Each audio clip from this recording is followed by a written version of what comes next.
Good morning, শুভ সকাল বন্ধুরা। তোমরা সবাই কেমন আছো? আশা করি সবাই অনেক অনেক ভালো আছো, আর আমিও ভালো আছি।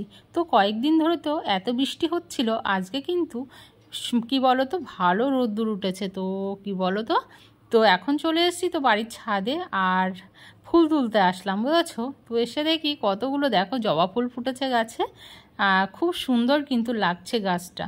তো চলো এখন যাব নিচে।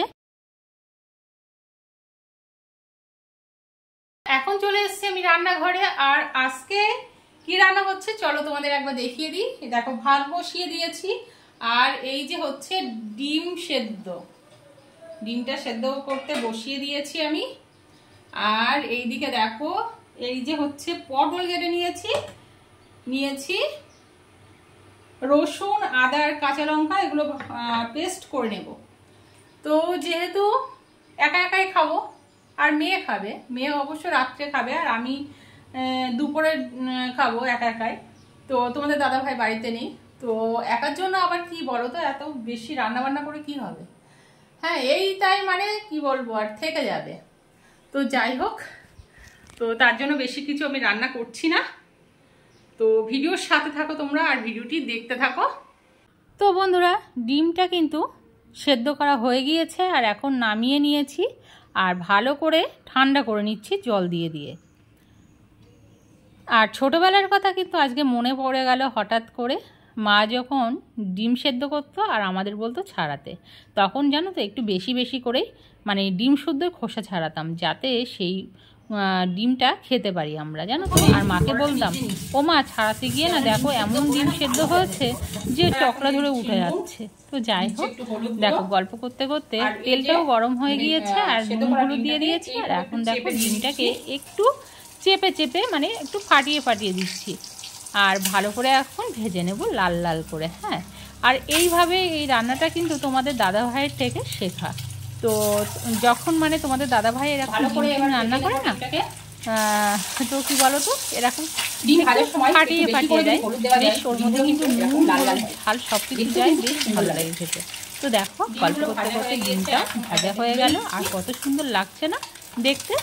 তো ডিমটাকে তুলে নিলাম, আর এই তেলের মধ্যে এখন দিয়ে দিচ্ছি জিরে ফোড়ন, আর দেব কেটে রাখা পটল। তো পটলটাকে প্রথমে ভালো করে একটু ভেজে নেব নুন আর হলুদ দিয়ে। তো দিয়ে দিচ্ছি হলুদ গুঁড়ো, আর দিচ্ছি নুন হলুদ দিয়ে ঢাকা দিয়ে দিয়ে কিন্তু এটাকে ভেজে নেব। তো বন্ধুরা, সব কিছু কিন্তু একটু ঢাকা দিয়ে দিয়ে ভাজলে কি বলো তো অল্প তেলেও কিন্তু হয়ে যায়, আর ভাজাটাও কিন্তু খুব সুন্দর হয়। আর এই মশলাটা দিয়ে দিলাম, আজকে তো পেঁয়াজ ছিল না, রসুন আর আদা আর কাঁচা লঙ্কা বেটে নিয়েছিলাম, তো সেটা দিয়ে দিয়েছি। আর এখন দিয়ে দিলাম নুন আর হলুদ দিয়ে ভালো করে ভেজে নিচ্ছি। আর এই যে বাটি ধোয়া জলটাও এখন দিয়ে দিলাম। আর দেখো বন্ধুরা, তেল ছাড়তে শুরু করে দিয়েছে মশলা থেকে, আর ভেজে রাখা পটলটাও দিয়ে দিয়েছি। একটু নাড়াচাড়া করে ভেজে রাখা ডিমটাও দিয়ে দিলাম। আর খুব বেশি কিন্তু নাড়াচাড়া করা যাবে না, তা না হলে কিন্তু ডিমগুলো ফেটে যেতে পারে, মানে ভেঙে যেতে পারে। তো জলও দিয়ে দিলাম পরিমাণ মতন, আর এখন চলো ভালো করে ফুটিয়ে নেব। আর একটা ঢাকা দিয়ে দিলাম, যাতে পটলটা আরও ভালো করে সেদ্ধ হয়। তো এখন দেখো দিয়ে দেবো গরম মশলার গুঁড়ো, আর গরম মশলার গুঁড়ো দিয়ে নামিয়ে ফেলবো ডিমটা। তো ডিমের ঝোলটা তো হয়ে গিয়েছে, আর এখন একটা গামলার মধ্যে নামিয়ে নিচ্ছি, মানে যেটার মধ্যে ডিম ভেজে তুলে রেখে দিয়েছিলাম, তো সেটার মধ্যে নামিয়ে নিলাম। দেখো বন্ধুরা কত সুন্দর হয়েছে না ডিমের ঝোলটা, দেখেই লোভ লেগে যাচ্ছে না?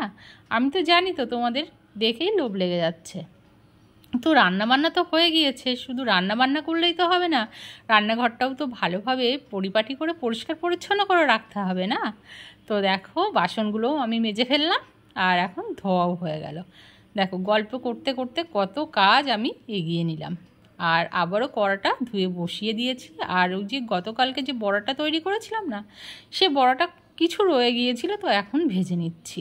তো মেয়ে যেহেতু বাড়িতে ছিল না, ও খায়নি, তো যাই হোক। আর এখন দেখো দুখানা পটল ছিল, তো পটলটা মানে এখন ভেজে নিচ্ছি, মানে শাঁসটা বের করে।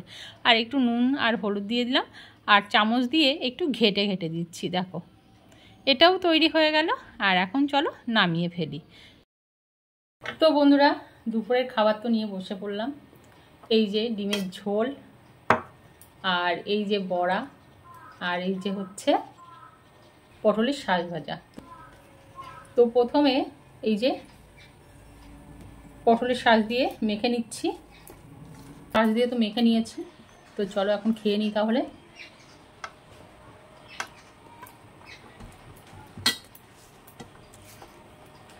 শুভ সন্ধ্যা বন্ধুরা, চলে আসলাম আবারও রান্নাঘরে।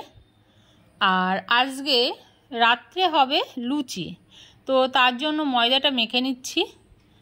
আর লুচিটা কিন্তু আমি বানাবো না, বানাবে হচ্ছে মেয়ে। শুধু আমি আটাটা মেখে দিলাম ভালো করে, আর এখন লেচি টেচিগুলো কেটে দিচ্ছি। তো মেয়ে বললো, মা তুমি একটু লেচিটা কেটে দাও আর আটাটা মেখে দাও। তো আমি ঠিক আছে, বলছে তুমি কিন্তু একদম রান্নাঘরে আসবে না, আমি একাই রান্না করব। তো ও রান্না করছিল আর আমি একটু ভিডিও বানাচ্ছিলাম। তো দেখো আলু আর ছোলাটা তো দিয়ে দিয়েছে কড়ার মধ্যে, আর এই ছোলার ডালটা কিন্তু আগে থেকেই ভিজিয়ে রেখে দিয়েছিল। আর এখন দিয়ে দিচ্ছে হলুদ গুঁড়ো, আর দেবে পরিমাণ মতো নুন আর হলুদ দিয়ে ভালো করে প্রথমে আলু আর ছোলার ডালটাকে ভেজে নেবে। তো যাই হোক, আর একদিকে দেখো তেল বসিয়ে দিয়েছে, তেলটা ভালো করে গরম হয়ে গিয়েছে, আর দিয়ে দিল লুচি। আর কি বলো তো, কালো জিরে দিয়েছি তো বেশ ভালো দেখাচ্ছে লুচিগুলো। আর এদিকে দেখো একাই কিন্তু বেলছে, খুব একটা গোল হচ্ছে না, তাতে কোনো সমস্যা নেই। আজকে গোল হবে না, কালকে গোল হবে না, ঠিক একদিন শিখে যাবে। তো দেখো লুচি তরকারি তৈরি হয়ে গিয়েছে, আর একদম চলে এসেছি খাওয়ার টেবিলে। তো চলো এখন তাহলে খেয়ে নিই। তো বন্ধুরা, রাতের খাবার নিয়ে বসে পড়েছি। তো দেখো এই যে হচ্ছে আলুর তরকারি, আর নিয়েছি ভাত, আর এখন তৈরি হয়েছে লুচি আর আলুর তরকারিটা তৈরি হয়েছে। তো এই দেখো, লুচি তো আমি খাবো না, যেহেতু লুচি খেতে আমি একেবারে ভালোবাসি না। তো যাই হোক, এখানে থাক লুচি, আর আমি খাবো এখন ভাত। তো বন্ধুরা, ভিডিওটি তোমাদের যদি ভালো লেগে থাকে অবশ্যই লাইক কমেন্ট শেয়ার করো, সাবস্ক্রাইব করতে একটু ভুলো না। আমাদের সাথে থাকো, আমাদের পাশে থাকো। তোমরা ভালো থেকো, সুস্থ থেকো। আগামীকাল আবার নতুন কোনো ভিডিও নিয়ে চলে আসবো, ততক্ষণের জন্য টাটা।